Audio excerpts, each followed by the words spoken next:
Hi, welcome to Millennials and Capitalism. This is Josh. In this episode, we speak with Darryl Lee about some of his essays. We begin by discussing his work and experiences in Palestine, his transformation from an NGO worker in the early 2000s to a scholar and political activist. Lee explores the interpolation of Jewishness into a racial category globally. He also explores the law of return, which allows any Jew in the world to not only settle in Israel, but also to enjoy superior rights to the land to Palestinians. The conversation covers the evolution of Palestinian armed resistance, particularly in Gaza, and the shift in Israeli strategies from direct occupation to economic strangulation and remote control of bombardment. Lee explains how Israel's reliance on Palestinian labor has fluctuated, leading to the importation of migrant workers from other countries, which has weakened Palestinian leverage in resistance negotiations. He also addresses the impact of the Oslo Accords, which created the Palestinian Authority and has since undermined anti-Zionist critique by implicitly accepting Zionism. Additionally, Lee touches on the intersection of the Black freedom struggle and Jewish assimilation in the U.S. context, noting how Holocaust memory culture in service of Zionist imperialism has helped elevate anti-Semitism above other forms of racial, ethnic, and religious antagonisms. Darryl Lee is active in Palestine solidarity work in the United States as an organizer, lawyer, and writer. He lived in the Gaza Strip from 2001 to 2002 and made regular visits up until 2011, working for various NGOs, especially the Gaza-based Palestinian Center for Human Rights. Darryl's day job is teaching anthropology at the University of Chicago.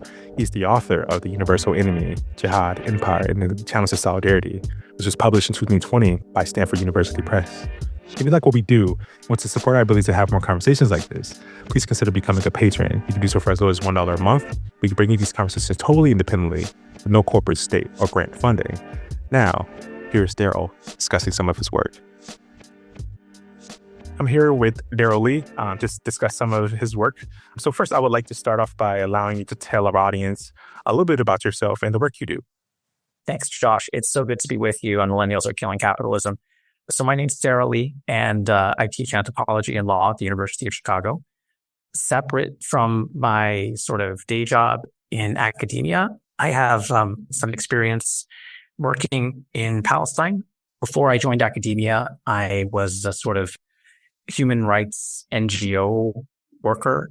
So I lived in the Gaza Strip for a year. This was during the second Intifada back in 2001 and 2002. And I continued to visit Palestine and visit Gaza, working for different human rights organizations throughout the 2000s.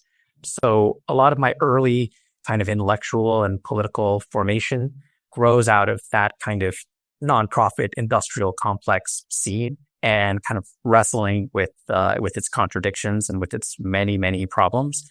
One of the things I did back in those days was that I decided to pursue an academic career, to go to grad school, to get a PhD, but to separate my career as an academic from my sort of political work around Palestine.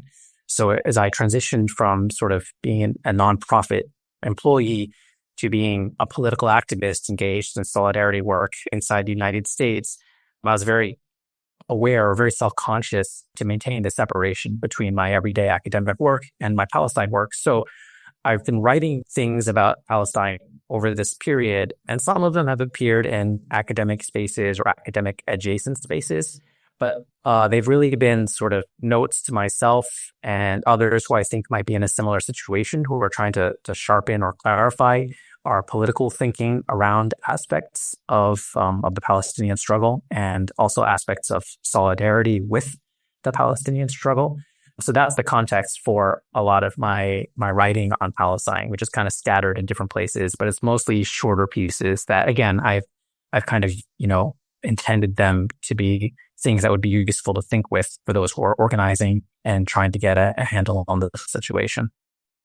Yeah, absolutely. And like the length, by the way, is something that was notable to me while I was reading through a lot of this stuff. They're all very short, but like incredibly informative. And I've been sending them around since because they've been very useful to me. But yeah, so before we get any deeper, I would love if you could just talk a bit about what we mean when we say that Zionism is colonialism.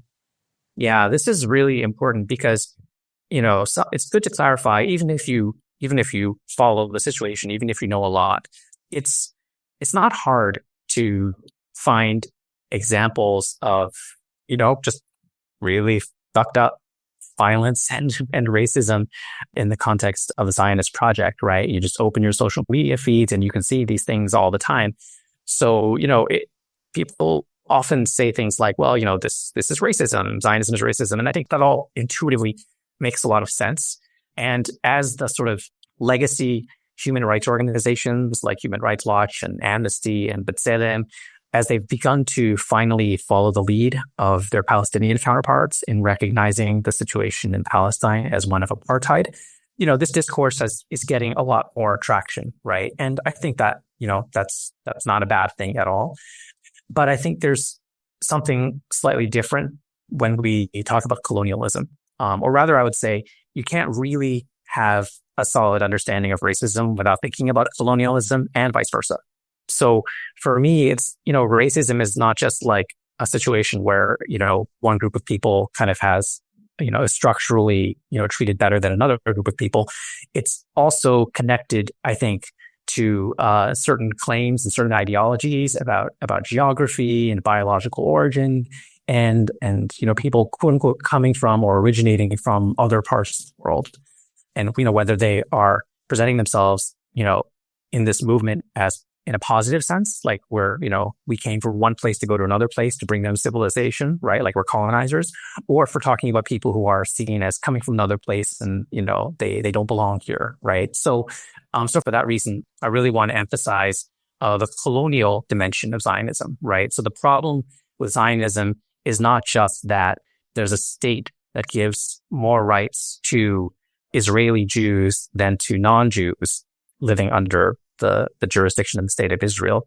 It's that Zionism is about giving superior rights to the land to all Jews worldwide, no matter where they may be, and no matter what personal connection they may or may not have to that territory and to that place. So that, I think, is something that it's really, really important not to lose sight of. So it's this way of interpolating Jews worldwide into a racial category. And so unlike a state that says, well, that asks, were you born in this place? Or are you descended from someone who was born in this place and tries to trace it back at individual level? Zionism involves this kind of racial claim that says, it doesn't really matter, right? Like as long as you identify as Jewish and as long as you are recognized as Jewish under Israeli law, which is a biological and racial definition of Jewishness, it's not the sort of Jewish religious law definition, then you're a subject and you have rights. And it's on that basis that you have superior rights to the land than the other people who are there, most especially, of course, the Palestinians. Yeah, definitely. So along those same lines, can you talk a bit about the law of return, how in an article published in 2021, titled On Law and Racial Capitalism in Palestine, you distinguish this from immigration law, where you write that the law of return expresses one of the movement's core constitutional commitments, namely that every Jew in the world has a right to settle in the land by virtue of the fact that he is Jewish. It is not that the state which grants the Jews of the diaspora the right to return. This right existed before the state did, and it is that which built the state.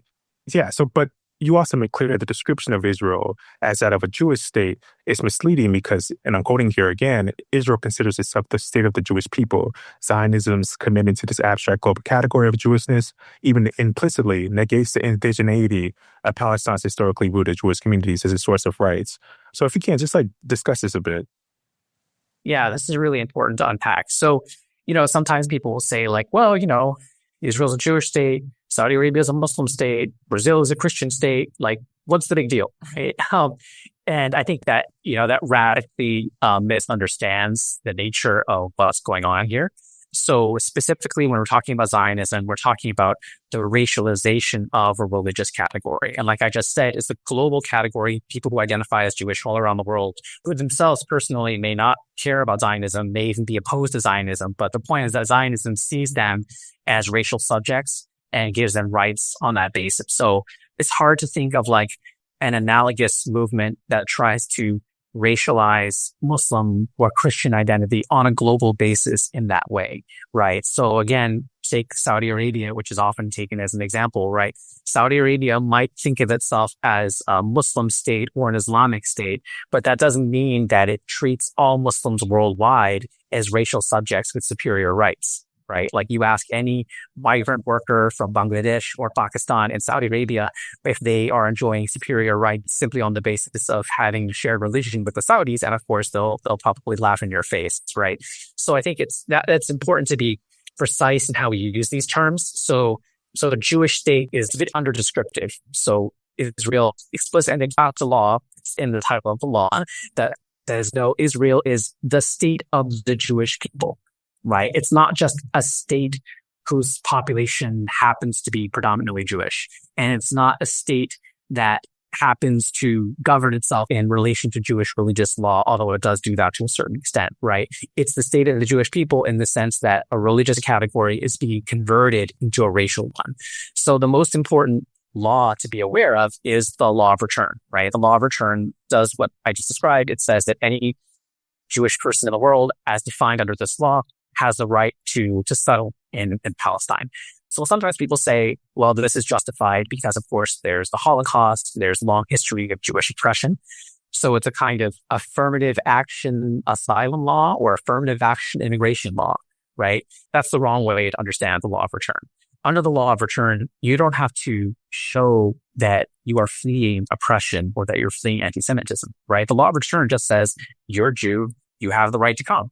And the quote that you just read is a quote from David Ben-Gurion, the first prime minister of Israel. He said this in the parliamentary debates around the law of return. He says that, he says it's not the state which grants Jews of the diaspora the right to return.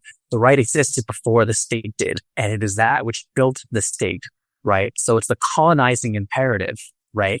It's racializing in the sense that it takes all Jews in the world and sort of reduces them to a single sort of biogenetic category. And it's colonizing in that racial category then gets attached to a sovereignty claim in a specific place. Right. So they call it the ingathering of the exiles, but I think in more general terms, we can say, a racial category becomes the basis for a colonial project. And one of the ironies of this is that the law of return and Zionism actually kind of negates the indigeneity of the Jewish communities that have been in Palestine throughout this time, right? Why is that? Because the law of return says that it applies to every Jew in the world, whether or not they were born in the territory of Palestine that became the state of Israel, whether or not they were born before or after the establishment of the state of Israel, right? So, sometimes Zionists will say things like, well, there have always been Jewish communities, in this place. And yeah, of course, that's true. But that doesn't become a basis for saying that any Jewish person anywhere in the world has rights to participate in sovereignty in this place, right? That's a massive leap. So the law of return says to the Jewish communities that have historically been rooted in Palestine, it says your rights are not based on the fact that you've been living here this whole time. Because if that was the case, then there'd be kind of like a hierarchy, right? Between the Jewish communities that were there all along and the, recently arriving sort of colonizers from Europe, which is the last thing that the Zionist project wants, right? So the law of return says to Jewish communities that have been in Palestine this whole time, it says to them, yeah, you have rights in this system, but it's not because you've been here. It's not because of your, quote unquote, indigeneity here. It's because you're Jewish, period. So that's what I meant in that sentence that you read about kind of negating the indigeneity of the Jewish communities that were in Palestine, right? And of course, that drives a wedge, or it's an attempt to drive a wedge between sort of Palestinian Jews who were there, in the early years of the Zionist project, and of course, Palestinian Muslims and Christians, right? So anyway, this is I think a really central aspect to understanding Zionism, and also it's important because it distracts from the other way that people often talk about the conflict, which is about territory. Obviously, land and territory are really important, but whether we're talking about one state, a two state, whatever, as long as there's a state that has this fundamental principle that a person who is not born in or doesn't have a direct link to this land can somehow just show up and enjoy more rights than people who are actually indigenous to the place. That is the central contradiction in the Zionist project. And I think that's the thing that, it's really important not to lose sight of. Absolutely, certainly. And I think that leads us almost exactly to our next question, which is, like, if you can discuss Zionism and how it mobilizes Jewishness as a racial category, right? A racial regime which, as you write, functions analogously to whiteness as a form of category in U.S. naturalization law between 1790 and 1952, right? And how these racial logics intersect and provide coherence to the treatment of other racialized and ethnic groups in the region. Yeah, so early immigration law in the U.S. was mostly based on the category of whiteness, right? So the first Nationality Act said something like, if you were a free, don't quote me on this, but it was something like free white male property owner, you could be naturalized within a couple of years, right? So what's important here is that this was not, even though the United States was set up by colonists who came from England and who seceded from the British Empire, the naturalization project the colonization project was broader, right? It was about whiteness more broadly. So of course you didn't have to be English. And the whole point of the success of the project was its ability to bring in diverse European nationalities and kind of remold them under a sort of racial category, right? So I think there's this Cornel West quote of saying, if there were no Black people in America, there would be no white people. There would just be like English people and Irish people and Poles. And that quote sort of excludes the native question in a weird way. But I think that the general principle is, about this distinction between ethnicity, nationality, and racialization, I think is important. So I think the analogy is that, it's whiteness as a racial category, right? It's not about an individualized connection to a political community, right? It's not like, okay, we care about you or the people you're descended from being, citizens of another place. It's, you have this geographically non-specific racial category of whiteness. So in that sense, I think there's a structural similarity between the way Jewishness gets codified in the law of return and the way that whiteness got codified in American immigration law up until 1952. So I want to be really clear here. It's not that I think that the United States stopped being a settler colonial country after 1952. Of course, that's not true at all. But what I will say is that when a settler colony is in the process of trying to achieve demographic supremacy for settlers and to consolidate that control, it's unsurprising that they would have laws that would very explicitly and blatantly codify these kinds of racial categories. And maybe at a certain point, their hegemony has been secure to the extent that they feel like they can dispense with that kind of explicit discrimination because they have all these other structures in place to maintain racial hierarchy. So the state of Israel has not achieved that state, right? Or that stage of settler colonization. They don't have demographic supremacy between the river and the sea. So it's unsurprising that they have to resort to laws that codify these racial categories. But if there's ever a situation where those racial regimes are not explicitly written into the law, it of course does not mean that everything's fine and that decolonization has happened. Of course not. And we can always look at the example of not only the United States, but also South Africa in that sense. I think there's another thing that's really important to keep in mind, and this is not unrelated to some of the social media beef that's been bubbling up, especially since Kamala Harris has kind of become the sort of presumed nominee of the Democratic Party, which is that the racialization regime of the Zionist project in Palestine, it's not seamless. It's not complete and comprehensive. It intersects with and it interacts with other logics of racialization that are in the region. And I think here the question of Blackness is really important. For a long time, the Zionist project, so of course, as people know, the Zionist project was in many ways a response to anti-Semitism in Europe. And it was also deeply shaped by European, not only anti-Semitism, but racism and racial hierarchies more generally. So for a long time, the Zionist project constructed Jewishness in explicitly non-Black, if not anti-Black ways.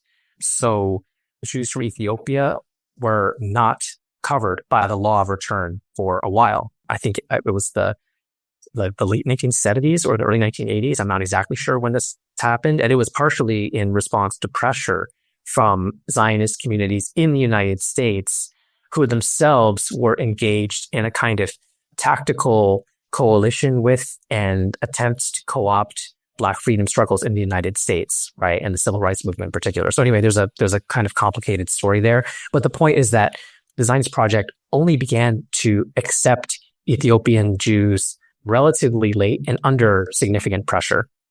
And there's always been tension, right? Because on the one hand, the Zionist project is trying to mold diverse Jewish communities that come from different places, that speak different languages, into a racial category and a hierarchical racial category over non-Jews in Palestine. At the same time, the Zionist project exists in a bigger world system, right? Where there's all sorts of other racializing projects going on, especially those that are emanating from Euro-America, right? So on the one hand, there's an imperative in the Zionist project to include Black Jews as Jews in a racial hierarchy. But on the other hand, there's just all the other anti-Blackness that's going on out there, right? That's structurally conditioned for all sorts of reasons that's cutting against that. So for that reason, you see, of course, the way that Ethiopian Jews are treated, even though they have Israeli citizenship, even though they are considered Jews, of course, the kinds of structural violence, including police violence that they're exposed to, is very manifest. At the same time, you have diverse communities and diverse historical trajectories of Palestinians who would be considered Black, right, if they were in North America. And this has to do with longer histories of migration from the African continent, as well as histories of enslavement. And there's a lot of complicated things that are going on there. But my point is that Zionism's racial hierarchy cuts against these other forms of racialization that are going on, especially when we're talking about the way that Black people are racialized in that part of the world, right? Which is in some ways shaped by Euro-American racial hierarchies, but also has longer histories. And, I think this is an area where a lot more research needs to happen, and where I think there's kind of a challenge where, on the one hand, I think it's important to be attentive to the fact that racialization works differently in different parts of the world.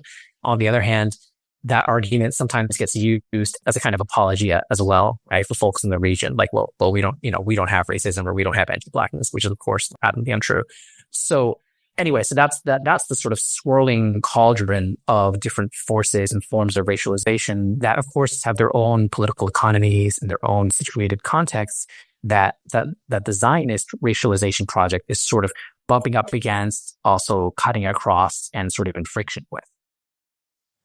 Absolutely. I appreciate that. One quick thought, because I'm thinking, I'm curious about what you would say about this, because earlier you clarified that you don't think that the U.S. stopped being a colonial state, right, in the early 1950s. But it reminds me that, of how many communists would say that, and how many people would argue, because the U.S. is at a different level or a different stage than, say, occupied Palestine, that there would be some kind of that now that history no longer kind of exist in its current form. And I'm curious about what you think about how the state, in terms of racialization, but also in terms of thinking about stages, right? Stages of a state's colonial rule, if that makes sense.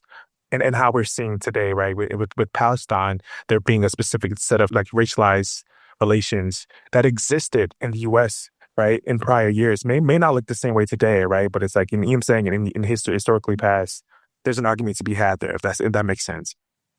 Yeah, and actually, you're kind of putting your finger on a problem. And even this language of stages, I think, and it can kind of presuppose that there's a linear way of doing this, and that you can kind of clearly predict what's going to happen next. And that's not, I don't think that's right. But at the same time, there are patterns, and I think that this idea that somehow the U.S. stopped being a settler colony I think we've learned from all of this sort of radical indigenous thinkers who, some of them are, have probably been on this show, that there's a way that sometimes people who will claim to be in support of Palestine can also fall into that trap and that narrative of American settler success, right? I mean, the most notorious aspect of this was a quote from the Palestinian revolutionary leader, the late Yasser Arafat. At some point he said something like, "We're not red Indians," right? And so there's this, I think it's very important for everyone, but including those who want to be working in support of Palestine, not to lend succor to sort of extinction narratives of settler colonialism, right? Like this idea that settler colonialism is complete and to basically further contribute to the erasure of indigenous people and indigenous struggles in this place, right? So there's this way in which sometimes people, will say things like, well, what's happening in Palestine now is what happened in the US and Australia and Canada back then, and we need to fight that fight. And I mean, I can sort of understand parts, I can understand that impulse, but I think it's really important to not, I think the problem with that position is that it tends to mobilize the force of analogy in an instrumental way. And, I think the really important question for anyone who wants to make that kind of argument is like, well, what are you doing, to stand with indigenous people, today in this land, right? So yeah, I think that's why this language of completion has a family resemblance with the language and the projects of extinction. And I think it's really important to be attentive to that, especially, as we think more and more through the concept of genocide and its own sort of theoretical baggage and its practical baggage. Absolutely. Thank you for that, for sure. And can you talk a little bit about the uses of dispossession, land ownership, both public and private, as a means to which racialization of Arabs produces value for Zionism? Yeah. So, Zionism is the project to create and maintain and defend a state for the Jewish people. It requires a territorial base and it requires granting land. And so the flip side of creating Jewishness as a global racial category is figuring Arabs as a racial category that's also a mobile one, right? So if Zionism is about, saying all Jews in the world suddenly are treated as one category, and that's a step in the direction of bringing them, or at least giving them the right to come to this land, rendering them mobile, and also in a way separating them from the context where they live, although I think we can get back to, there's a lot more to say about that. The flip side is saying, well, the people who live here, the Palestinians, they're just Arabs. They're just like nomadic Bedouin people. They don't really have ties to land and they can be moved, right? So of course you hear this all the time in the Zionist talking point of like, there's only one Jewish state, but there's like 20 whatever Arab states and these people can go anywhere. So colonization necessarily implies its obverse, which is dispossession, right? You got to take land from some people and give it to other people. And the people who you're taking land from, if you start thinking of them and treating them as people who are just sort of movable, right? You don't have real property claims. That's sort of the dispossession. And it's from that value is produced. So there's a process by which land gets turned from territory into property, right? So if you treat a land as territory, you're kind of saying it belongs to a certain political community. And then when you turn it into property, it becomes something that, can be held and sold by private individuals or families or other groups, right? One of the things that's really important to know about the situation, about Zionism, is that most of the land inside the state of Israel is publicly owned. It's owned by the state or it's owned by the Jewish National Fund, which is its legal form is that it's a charitable organization and it works on behalf of the Jewish people worldwide, right? So it's an explicitly Zionist organization. The Israeli government, in theory at least, works for the citizens of Israel. And that includes, the 20% who are Palestinians. The Jewish National Fund doesn't even have to pretend, right? It just works for all Jews in the world. And the Jewish National Fund, together with the Israeli government, they have a committee that they've set up that controls something like 90% of the land inside the state of Israel. This might be surprising for your sort of garden variety, race blind, social democratic person who thinks that public ownership is good and private ownership is bad. And, they might see a situation like the Israel inside the Green Line, where most of the privately held land is actually owned by the Palestinians in Israel, Palestinian citizens of Israel. And that's not because they're like, monopoly capitalists or like big landowners. It's just because the the historical circumstances of a settler colonial state have made it such that the economies of scale and the centralization of having a state body holding the land have made more sense for a colonizing project than to use the private market, right? So to take like a very, very, very loose example, even though there's a lot of differences, we think of like the United States and colonization on the frontier, think of like the Dawes Act, right? Where like the government seizes the land and then they try to develop incentives for white settlers to become property owners, right? And then later on, as the political power of indigenous groups in the United States gets reduced, there's also an attempt to make Native Americans, indigenous people in the United States, individual property owners as well, right? Again, to break up sort of political communities. In the state of Israel, because they have not achieved demographic supremacy, I think attempts to move to a private land market model have run into a lot more problems. It's not for lack of trying. The Likud party and Netanyahu, they have tried to do different kinds of land privatization over the years. And there's been various attempts and there's been, fits and starts. But the overall pattern seems to be that if you are engaged in a colonial struggle where more than half the population living in your territory are excluded indigenous subjects, then private land markets are not the most efficient way to maintain and expand that kind of racial domination.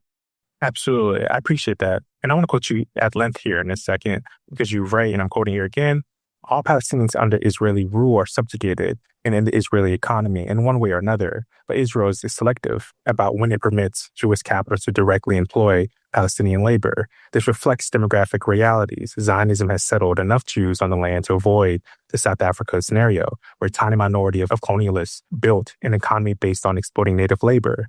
But since 1967 conquest, the settled population has never achieved the overwhelming numerical superiority that would largely alleviate any dependency on indigenous workers, as occurred in Canada and Australia, end quote.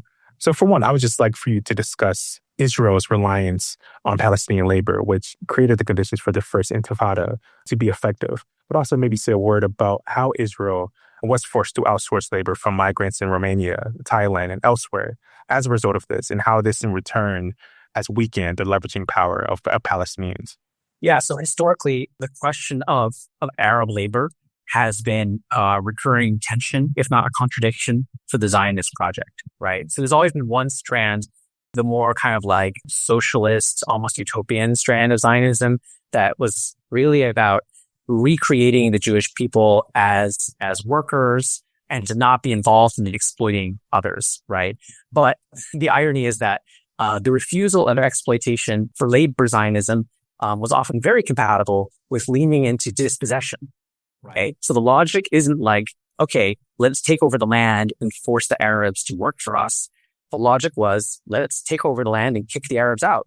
So we're not exploiting them, we're dispossessing them, right? Just to sort of boil it down like that. But at the same time, there had been a lot of situations where historically for Israeli capital that they have felt that exploiting Palestinian labor was the most viable option for them, right? Or the least bad option. So you have at different points in the history of Zionism, the pendulum kind of swings back and forth between trying to not depend on Palestinian labor and sometimes, having to depend on Palestinian labor. So what happened in 1967, when the Zionist movement completed its conquest of historical Palestine, they took over the West Bank, they took over the Gaza Strip.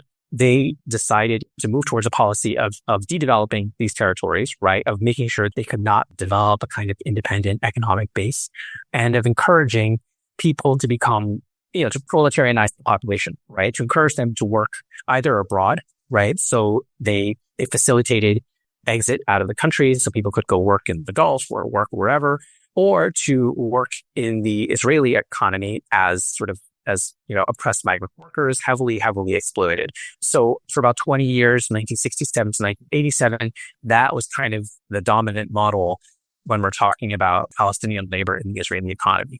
But of course, 1987, you have the outbreak of what's now called the first intifada in Palestine. So widespread civil disobedience, you have general strikes, people closing shops. You have all these different forms of protest that are essentially about leveraging the economic dependency that Israel had developed on Palestinian labor over the preceding 20 years. And this is really, I mean, again, it's really basic, but, when people talk about what are the different kinds of resistance that oppressed people should use, and the lecturing over methods and violence, and, people like, where's the Palestinian Gandhi and this kind of nonsense, it's just really important to have a clear sense of the political economy and the leverage points that exist, right? So in that particular time, those forms of resistance had an impact on the Israeli economy because of those relations of dependency. But like any colonial power, the Israelis adapted, right? They recognized that they had this vulnerability. So starting in the late 1980s and early 1990s, they began a series of steps to gradually reduce their dependence on Palestinian workers from the Gaza Strip. And that was the beginning of the closure policy, which eventually turned into the suffocating siege that we know of today. So this idea of sealing off the borders, preventing people from leaving, and then eventually strictly regulating goods that could come in and out. This was sort of the spectrum here. And at the same time, they realized that they needed other people to do the kinds of labor that they wanted, especially agricultural labor and construction labor. So they started employing workers from Romania and Thailand and elsewhere. So this is what's called the circular migration model, right? So these are people who are seen as easier to deal with because they don't have like political claims in this territory. And because, if they act up, they can be easily kicked out, right? They have a ready-made state that can accept them, right? Whereas kicking Palestinians out is complicated because it's not as if you have other states that want to accept large Palestinian populations and to, facilitate the ethnic cleansing of Palestine. So that's part of that broader spectrum in terms of, how the political economy of settler colonialism helps shape the possibilities and the constraints for different kinds of resistance, whether we're talking about militarized forms, less militarized forms, and so on. Definitely. And I really appreciate that. I think that was one of my favorite aspects of your pieces that I read was that it kind of like provided this kind of historical overview of how the Palestinian resistance struggles have been like completely incapacitated in some ways, right? But because of the Israel, the colonial power being able to adapt and, and limit the ways that they could resist, colonial rule, if that makes sense. So I really do. And the Palestinians adapting in turn, right? So there is this dialectic where you're both, learning. And sorry, I didn't mean to cut you off. No, you're absolutely correct. I appreciate that. Yeah. So can you talk about this evolution of Palestinian armed resistance? Okay. So if we're talking about a Gaza Strip, well, we'll have to back up a little bit. People often say Gaza, it's just kind of like this decontextualized, globally circulating symbol of suffering and humanitarian privation and all this. So I want to step back from that. So Gaza is a city in southern Palestine, one of the oldest continuously inhabited cities in the world. And it has just long-standing historic relationships with the surrounding lands, surrounding agricultural lands and the markets that come out of that and so on. Like Gaza Strip, not Gaza the city. The Gaza Strip it's an artifact of the Nakba, right? Of the war and the expulsion, the ethnic cleansing of Palestine. And it's the little piece of territory on the western side of Palestine that Zionist forces were not able to conquer in the 1948-1949 war. So I think of it as a kind of amputated geography. So Gaza, the city, is kind of cut off from its historic hinterlands. A lot of the people who lived in its historic hinterlands, of course, became refugees. They were ethnically cleansed and ended up in this new entity called the Gaza Strip. So one of the important things to keep in mind is that, the Gaza Strip is one of the most densely populated places in the world. And you kind of hear this is part of like the standard sort of media description of that. But we have to understand what that means in the context of the political logic of Zionism, right? So Zionism wants control of as much land as possible with as few Arabs as possible, right? So that's the logic of dispossession that we were talking about, where you want territorial maximization, but you also want demographic primacy, if not demographic purity. And that plays into all the discourses around, we have to maintain our Jewish and democratic character. Whenever you hear Jewish and democratic, like Jewish and democratic state, Jewish and democratic character, you should just like mentally insert the Freudian slip of like Jewish and demographic, because that's, that's essentially the same thing in this context, or rather you can't distinguish them. So the way of thinking about the Gaza Strip, it's not just like it's really densely populated. It's that 1/3 of the indigenous population living under Zionist rule is being crammed into like 1.5% of the land mass, something like that. So it's an incredible demographic concentration of a large segment of the indigenous population. And so obviously, that raises all sorts of problems, so everything you hear about the poverty and, the difficulties of being there, but also from the standpoint of colonial management, this dense concentration is also, it's a persistent challenge. And the urban density and population density of the Gaza Strip is part of what has made it one of the beating hearts of Palestinian resistance for half a century.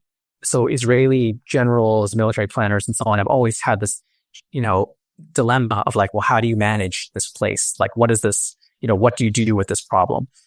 And there's all these like vision documents and wish casting about like, that's why you see this in the news sometimes about like, well, what if we, build a massive port, or, what if we build a massive trench? Like Gaza just becomes this weird, like experimental playground space in the minds of Zionist planners who really just want to wish away this massive demographic concentration, even though that demographic concentration is an enabling factor for the consolidation of their settler project, right?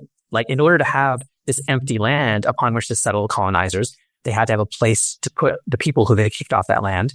And on the northern and eastern fronts, they were able to push a lot of those people into Lebanon, Syria, Jordan. But on the western front, they weren't for various reasons, geographic, military, and so on. So the Gaza Strip represents both that kind of the Zionist victory in the Nakba, but also that persistent thing of like, they couldn't get the job done. And these people are still here. And these people want to return home. And they're not going to forget what you did to them. Right. And we saw that with the March of Return, especially. So there's that kind of paradox there. Anyway, we're getting a bit far away from your question about the evolution of Palestinian armed resistance. I guess my point is, Israel has tried different tactics for managing Gaza. And those tactics have also been responses in part to different kinds of resistance. So we saw, for example, there was significant armed resistance in the early 1970s. This is not something that is widely discussed. So there were guerrilla groups in the Gaza Strip. Of course, they were in the camps as well. And you had a really, really brutal counterinsurgency campaign. So Ariel Sharon, who later became prime minister of Israel, he was the general in charge of the Southern Command. And he had bulldozers basically plow through these densely populated refugee camps to create wider roads that jeeps and other military vehicles would be able to maneuver in. And, this is a counterinsurgency tactic that's been used in other places. He didn't invent it, but he demolished thousands of homes. So redisplaced many thousands of Palestinians in the early 1970s. There are thousands of people who were put into internment camps, including in the Sinai Desert. So this really intense sort of counterinsurgency campaign, Iron Fist, that happened in Gaza in the 1970s. In the late 80s and 90s, we have the first Intifada, right? So we talked about that earlier. That was more of a broad-based popular resistance, not as militarized. Well, actually, let me go back because this gets to the point about sort of the dialectics of repression and resistance. In the early 1970s, the Israelis crushed the armed resistance in the Gaza Strip. And then the policy of encouraging labor mobility becomes the carrot that accompanies the stick, right? So we're going to put all this destruction here. We're going to bulldoze all these homes. And at the same time, we're going to make it easier for people we're going to facilitate their proletarianization so that they can go find jobs elsewhere. So we can kind of placate the armed uprising or some of the energies around it in that way. And then fast forward 20 years to the first Intifada, that counterinsurgency policy of using labor mobility and proletarianization to incorporate people, that becomes the pressure point or the leverage point that Palestinians can use to put pressure on Israel. And then in the 90s, you have this shift just saying, okay, let's stop using people from Gaza as workers and let's basically cage them into the Gaza Strip. So this time period in the 90s and in the second Intifada, early 2000s, which is the period where I spent the most time there, you have the emergence of, or the reemergence of militarized resistance in the Gaza Strip. But it's very different from what's happening in the West Bank. So in the early 2000s, the form of militarized resistance that gets the most attention by far are the so-called suicide bombings, right? Or in Arabic, they're called amaliyat istishhadiyya, which translates more to like martyrdom-seeking operations. But the suicide bombings, if you want to call them that, they're, of course, they dominate Western media coverage. They're a major preoccupation for the Zionist state. They elicit all the kinds of like liberal hand-wringing around morality and resistance that, we see versions of today. But what people often don't appreciate is that there were virtually none of these so-called suicide operations happening from the Gaza Strip. They were all coming from the West, with very few exceptions. And the reason for that is because Israel had created a hermetic seal around the Gaza Strip as part of this larger agenda of isolating the Strip and confining the population and not using the population as a labor reserve in the same way anymore. They could not create a hermetic seal around the West Bank because the whole point was to fragment the West Bank and build colonies in all sorts of different places around it, right? So they built a wall to ostensibly keep the suicide bombers out. But of course, everyone recognized this basically as a land grab, and the wall had it didn't have a theological route on the map. It was just like different kinds of obstacles in different places because they were really about protecting these colonies and settlements that were built between and around all of the different communities in the West Bank. So anyway, what happened in the Gaza Strip was that in the early 2000s, in the second intifada, you had the rise of like something that looked more like conventional guerrilla warfare, right? So it was basically impossible to sneak someone into Israel to do a suicide operation, but you did have Israeli military bases and colonies inside the Gaza Strip.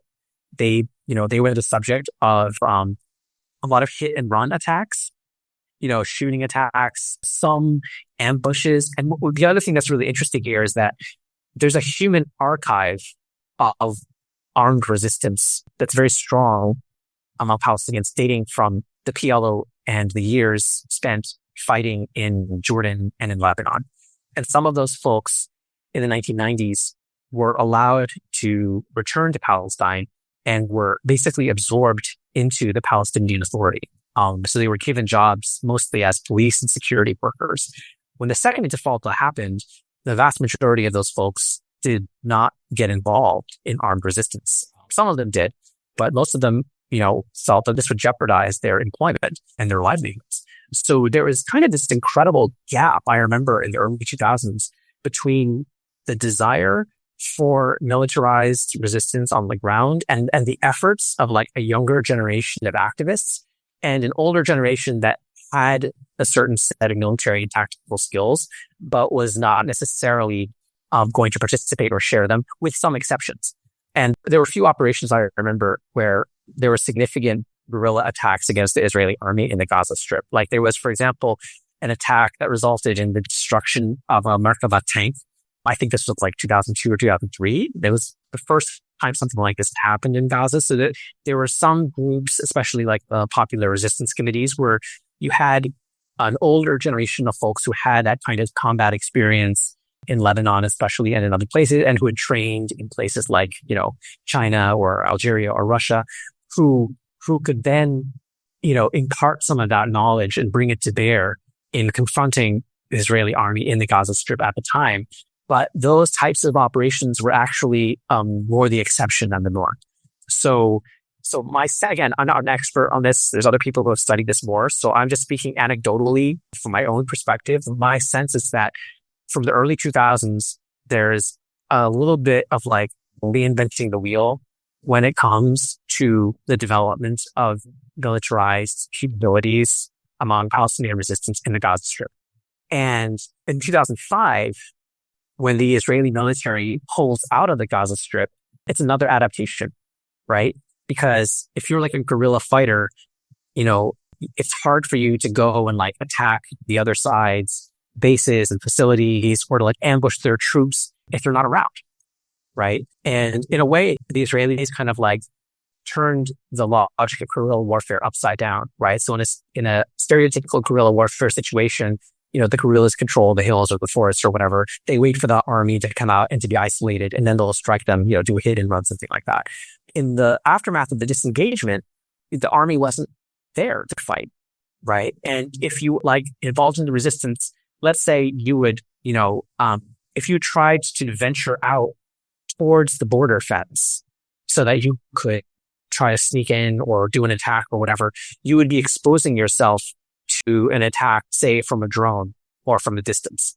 So in those early years after the disengagement, the only military means for resistance kind of left was use of projectile weapons, right? Like these rockets. So at first, the rockets were pretty simple in terms of their range, their accuracy. Their main function was to deny Israel a sense of normality and victory, right? So it's not that the rockets necessarily could be used effectively against the Israeli military, but they could be used in a way to sort of be a nuisance and to symbolize that, they're still here, they're still resisting. So they had a kind of political use, if you will, but their military and tactical use, was limited. So from 2005, for the decade or so afterwards, there is a kind of gradual development in these rockets in terms of their range.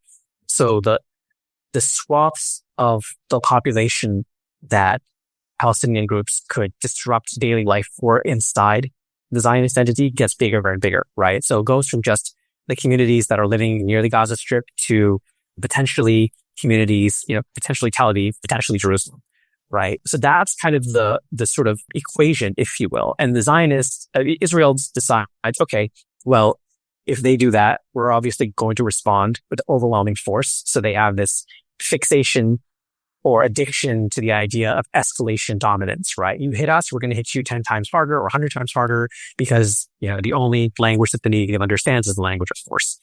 And they also developed this strategic logic that people are probably aware of called mowing the lawn, right? So every once in a while, you need to rain down destruction on Gaza to remind Palestinians of their inferiority and to break their spirits. And so you have these massive campaigns, 2008 to 2009, now that winter period, just before, after Obama's election, but before his inauguration. 2012, although that one gets cut short for interesting reasons. 2014 was a big one. And then 2021, there's another significant escalation. And this is the period where you see the shift from a traditional occupation where you've got troops on the ground running around in Palestinian population centers to a kind of remote control occupation where instead of having soldiers on the ground face to face with Palestinians where they are, of course, exposed to possible resistance actions, you instead bombard them from a distance. So obviously the scale of fatality when it comes to Zionist violence in the Gaza Strip increases exponentially after the 2005 disengagement, right? You go from a situation of soldiers running around, beating people up with their truncheons, death squads going in, arresting people, torture, that kind of model of control, to a different model of control of just, we're going to drop a 2,000-pound bomb on you from above and not even get our hands dirty, as it were. So that shift kind of takes place in different ways throughout the 2000s, and it gets normalized in the 2010s, right? So that's the kind of violence, the spectacular, mass militarized artillery aerial bombardment thing that people now associate with Gaza. Before, it was a different kind of violence. It was more of the, like I was saying, the sort of mass police violence, the violence from up close with the truncheon and with the rifle and with the torturer, rather than that other kind of violence. So one of the weird features of that was that the number of Palestinian prisoners from the Gaza Strip actually dropped significantly in those years, because you just didn't have as many instances where Zionist forces were physically capturing people, right? It would just be more like, well, let's just bomb an apartment building instead, right? So that was the sort of status quo that people understood on October 6th, which is that you had Palestinian armed resistance at a distance through rockets, and you had, Zionist colonial policing also at a distance through overwhelming massive aerial bombardment on top of just the structural violence of like the suffocating siege, the control of the economy through currency, forced customs union, and all those other things, right? So that's October 6th. October 7th, of course, that's a very different stage, because what we saw on October 7th for the first time was a large-scale armed Palestinian action that didn't just penetrate the frontier with the Zionist entity, because that's happened at various times, but actively unsettled or desettled, if you will, the sovereignty of the Zionist state in those areas. So for several days, you had the situation where the Israeli military and police were not confident of their control over those areas. I can't think of a similar situation that's happened since 1948. That was a very, very deep psychological blow, I think, for the Zionist project, and helps to explain the ferocity and the scale and the relentlessness of the genocidal violence that's been unleashed. So from a sort of military tactical perspective, that sort of shattering of the sense of normality, I think, was a really very striking. Whatever you think about it, it's very, very striking. And the other thing about it that was interesting is you've seen the evolution of something like aerial guerrilla warfare. And again, I'm not a military expert. I'm sure there's other people who have thought about this more deeply than me.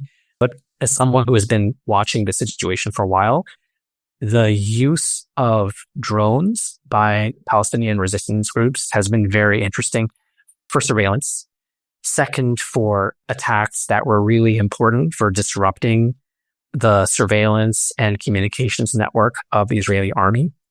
And the reason why I think of it as aerial guerrilla warfare is that, again, traditionally, right? Like when we think about guerrilla warfare, the skies belong to the colonizer. And, the guerrillas have to hide. They hide in foliage. They hide in civilian population. They may hide underground.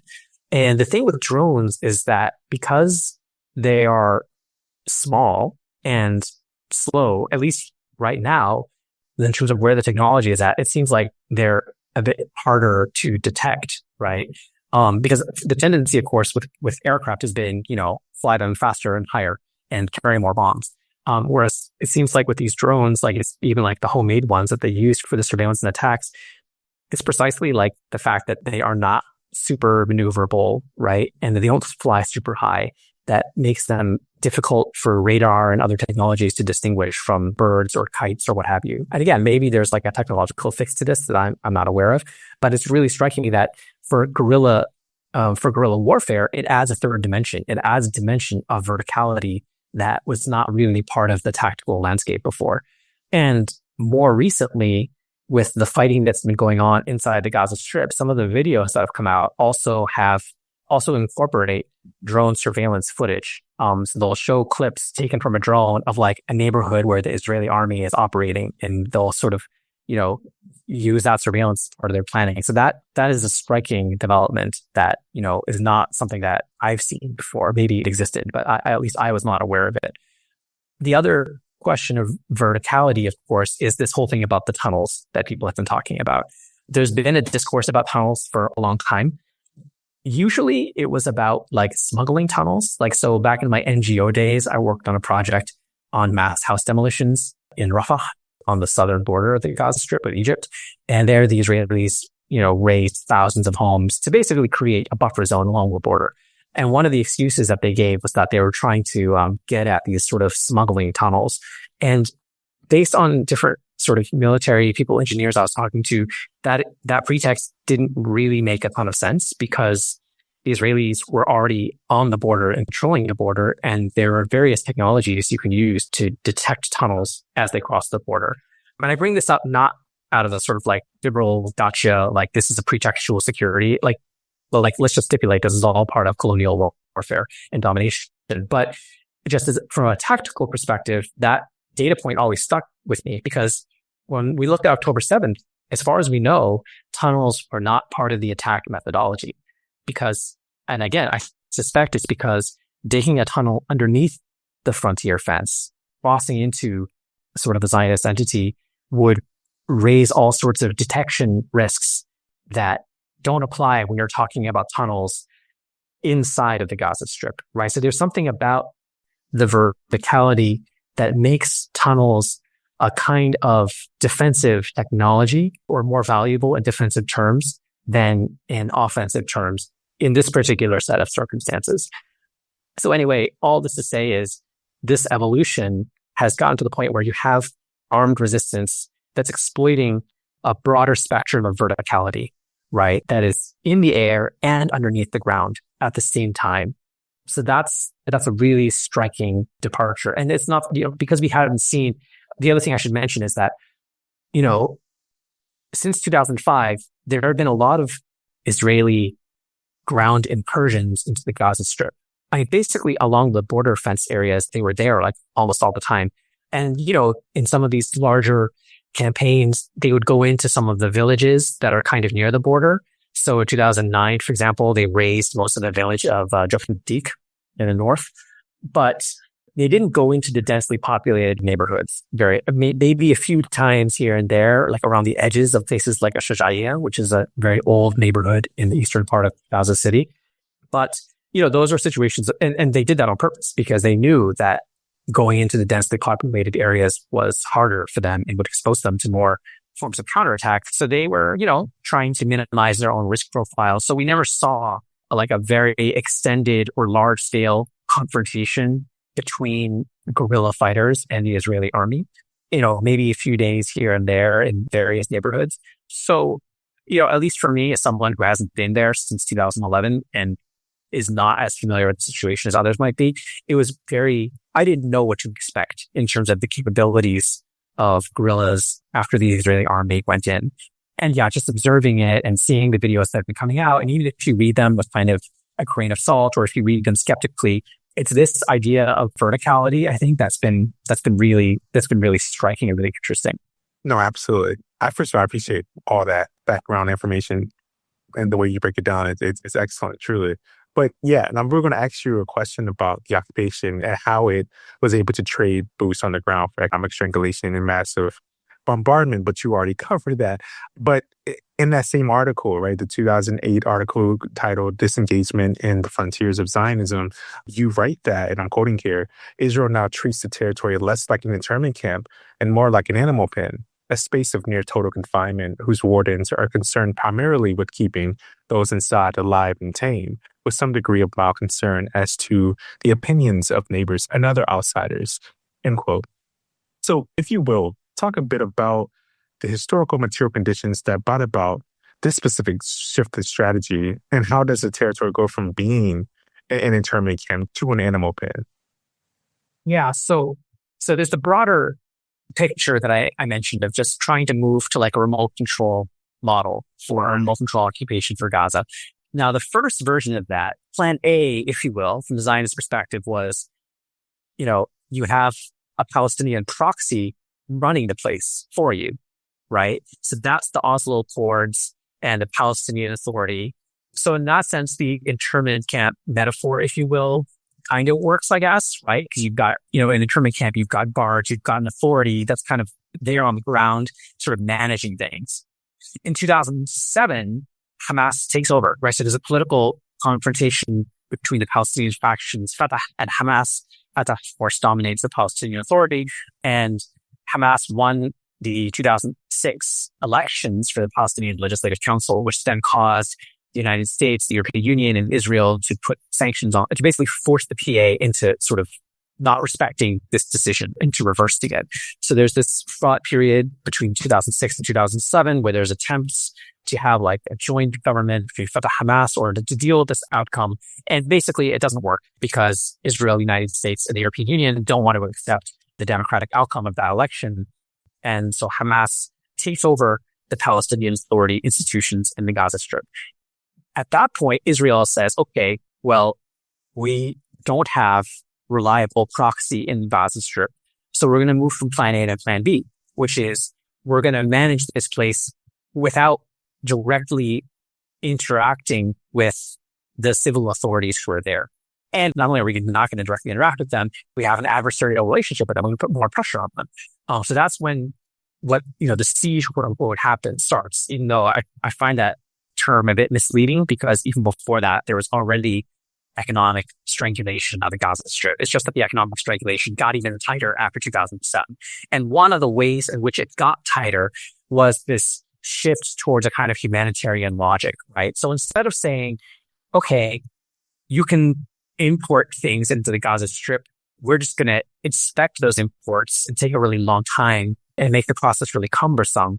They kind of said instead, well, nothing should be allowed in unless it is on a list of goods that are permitted, right? So instead of saying you can bring in whatever except for the things that we say you can't, now it's the reverse, right? Where you can't bring in anything except for the things that we say you can, which is a significant step up in terms of strangulation. And the logic goes from saying, okay, they have an economy, they can bring in goods except for the ones that we don't want them to have. It moves to a logic of humanitarianism, which is like, as biological human beings, the people in the Gaza Strip need a certain number of calories per day to survive. And we calculate how many calories that is, and we decide how much food they get. So in order to meet those standards, right? So it's a kind of like bare life logic. So again, the relationship between ceiling and floor, the relationship between norm and exception is quite different. It's more repressive. So that's the shift that happened around the 2006-2007 era. Now, what's interesting is that even in that situation, Hamas and Israel are still forced to have indirect cooperation is too strong, but indirect interaction, right? So Hamas, is in this sort of contradictory position where when they decided to participate in the 2006 elections, and then they won those elections, they found themselves in a position of being both a resistance movement and a governing authority at the same time, which is exactly the contradiction that Fatah had been in, and exactly the contradiction that they had criticized Fatah for being in for very good reason. And they found themselves in that contradictory position as well. So now it seems as if, it's not clear, but it seems as if Hamas may be willing to let go of the governance function so that they can focus exclusively on being an armed resistance movement, which, I'm not privy to their internal thinking. Of course, I've read the journalism on this, as I'm sure many others have, which says that in the past couple of years, they decided that they couldn't maintain these two roles and that doing so is actually a dead end in the long term, so that they needed to really focus on resistance. And if that meant losing control of the civil institutions in the Gaza Strip, then so be it. So if that's the logic that's at work, I guess that's the argument. But yeah, just to outline that strategic dynamic, that even when Hamas, quote unquote, ruled Gaza, they still had to deal with the Palestinian Authority for a lot of things in terms of like fuel supplies for the power plants. There's a whole complicated scheme around paying civil servant salaries and which civil servants were being paid. Because there were a bunch of civil servants who stopped working when Hamas took over, but who still got their salaries from the Palestinian Authority in the one that was based in Ramallah. And then other civil servants who worked under Hamas rule, but were not getting paid by the international donor community. So you have all these like contradictory pressures that result from having a sort of proxy rule entity that got set up and then kind of got its business sort of messed with. And then you have all the adaptations that sort of rise from that. Absolutely. And there's another piece that you wrote actually sometime this year, The Rise and Fall of Baby Boomer Zionism. And in that article, you talk about the negotiations between the PLO and Israel, the so-called peace process, represented the official Palestinian leadership's implicit acceptance of Zionism, undermining anti-Zionist critique everywhere. So can you talk a little bit about, for one, how the Israel, for one, is able to purport this image of Palestinian autonomy, but also how, Palestinian authority type organizations have been able to undermine, anti-Zionist critique? Yeah. So, obviously I'm not Palestinian, so I'm I'm making these critiques kind of in an analytical mode, right? I'm not here to sort of say what they should or should not have done, but Of course, yes. but just to say that when the PLO first got activated, it was based primarily in Palestinian diaspora communities in exile, right? So it had its base in Jordan, and then it was kicked out after the Black September War, and then had its base in Lebanon. And then the Israelis basically expelled them when they invaded Lebanon. And so in the 1980s, the PLO moved its base to Tunis. And at that point, it no longer had a significant military presence on the borders with the Zionist regime. And at that point in the 80s, the center of gravity of Palestinian politics really shifts to Palestinians living under Israeli rule, right? Those are the folks in the West Bank and Gaza, and to a much lesser extent, Palestinian citizens inside Israel itself. So the first default that results in this peace agreement, or it's not really a peace agreement, it's like an agreement to have negotiations towards the peace agreement. So that's the Oslo process, right?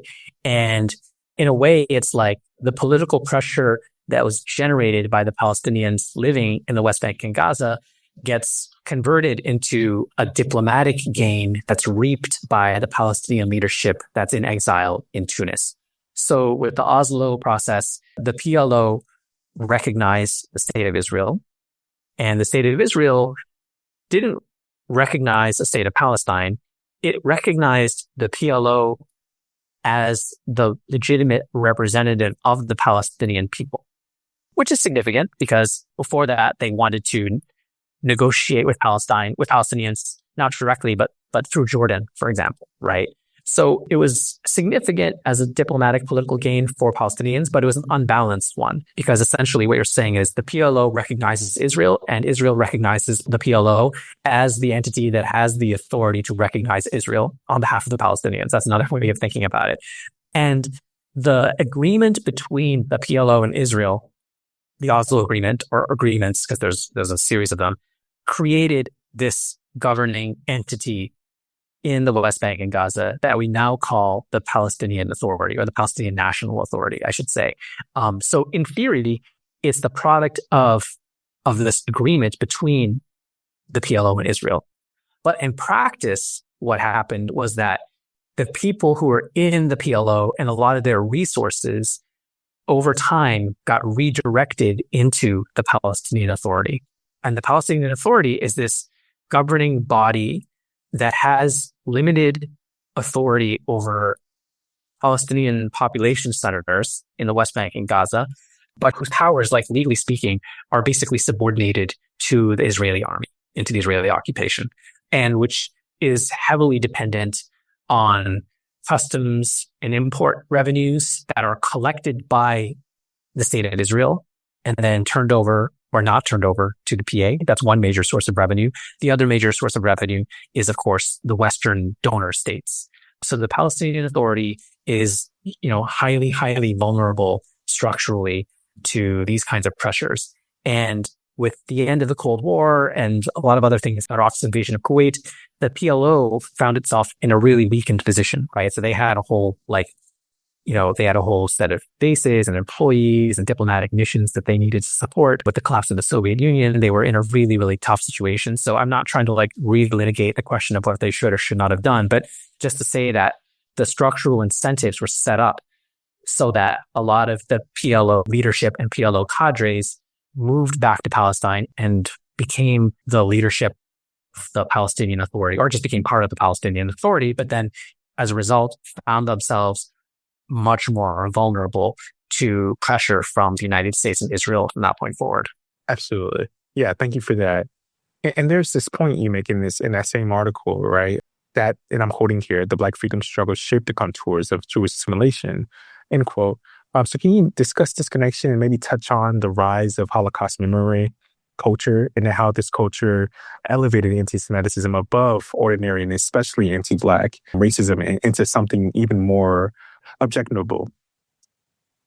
Yeah, so I think this is a story that many of your listeners are probably familiar with, even if they haven't read about it. It's sort of like the air we breathe, right?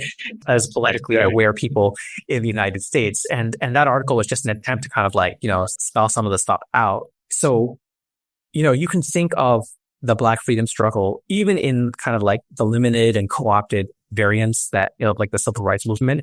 But you can think of it as a kind of like reinventing of the American sort of political covenant, as it were. Like it gave rise to a whole new like set of understandings of like what the polity of the United States is about. All right. That's not to say that it was structural change that like resulted in freedom or liberation. Hardly. Like it was about co-optation, but the changes were significant, right? And so one of the changes, I think, is this greater acceptance of the United States as a kind of multicultural and multiracial nation, right? And so what that does is it basically, I mean, again, everyone knows this, right? Every minority group in this country has to do certain things to be recognized as a racial or ethnic or religious minority. And a lot of the grammar for that, a lot of the templates arise as a result of Black freedom struggles, right? So, I mean, this is true of like Asian American politics as well, just many things. But in the case of Jews of European origin, you have this thing where you have a complicated relationship with Zionism, right? So Zionism is not at all a majority position among American Jews for a long time, right? So it's really only after 1967 where large mainstream Jewish organizations become more and more openly identified with Zionism. And that, first of all, is made possible by the geopolitics of American imperialism, right? So after the 67 war, Israel proves itself as a useful ally and surrogate in the region for U.S. interests. That's the context in which all of this is happening. But at the same time, so the 67 war, the politics of imperialism coincides with the way that Black freedom struggles are shifting the terms of American politics domestically. And these two things are happening at the same time. And I think they have to be understood in relation to one another. You can't just ignore one side or the other. So Zionism is a project of Jewish supremacy in Palestine, but in the United States, it contributes to a narrative of Jewish exceptionalism. So by which I mean Jews of European origin in the aftermath of the civil rights movement sort of understand themselves as increasingly and publicly are discussed as an aggrieved minority group, right, in the United States. And one that, participated in the civil rights movement, is part of the sort of like multiculturalism minority politics game, even though at the same time, Jews of European origin are also often interpolated as white, right? And are structurally positioned often in categories of whiteness with all the material entailments that are going on.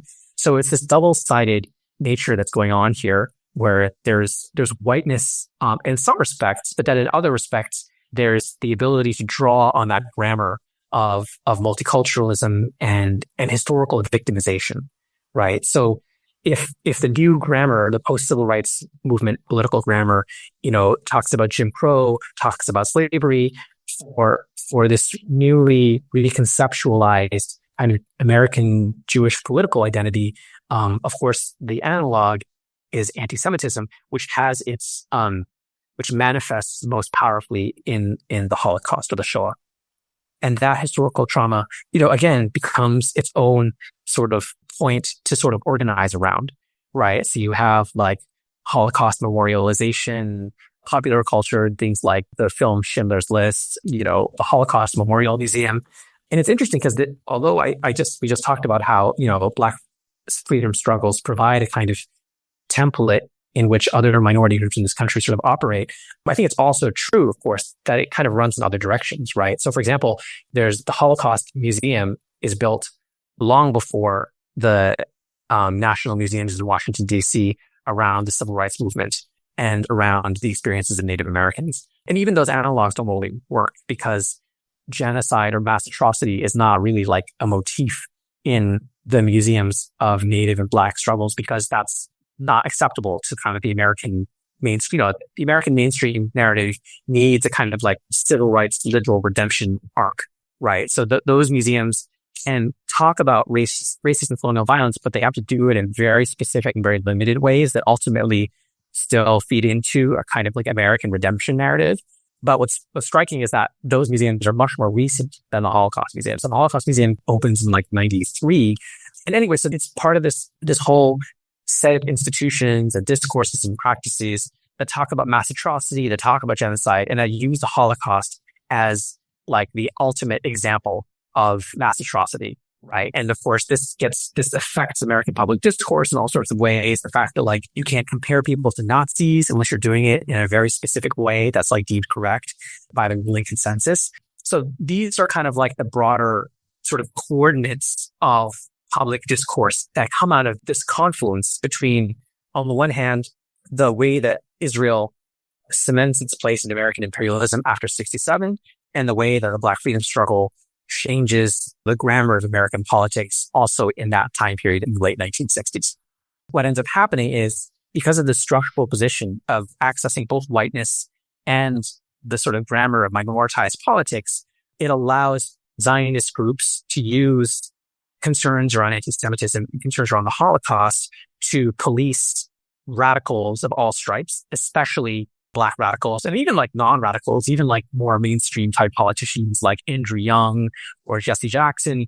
The fact that they, departed even in small ways from a kind of Zionist consensus in foreign policy made them targets of a particular kind of racialized backlash, right? And we see this even in like less politicized ways, like the thing that happened with Whoopi Goldberg and The View a few years ago, right? Where like, it's not a coincidence that the most prominent recurring targets of cultural policing around anti-Semitism are often Black people. Yeah, I appreciate you adding that on, because first of all, there's two things here that I wanted to respond to. And one is that this idea that I feel like Jewish participation and support of the civil rights struggles of the 50s and 60s, it kind of gets mobilized as like a weapon or a means by which to discipline as well, like anti-Zionist critique, specifically as it relates to Black folks in particular, and I see it oftentimes coming like this, as you're mentioning, right? Like these accusations of anti-Semitism on the part of Black folks, it gets like, a lot of times people respond to that as in, saying Jewish folks support the civil rights struggles, if that makes sense, which I always found really incredibly fascinating. Yeah, you're a bunch of ungrateful, exactly. Yeah. Yes, precisely.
Bye.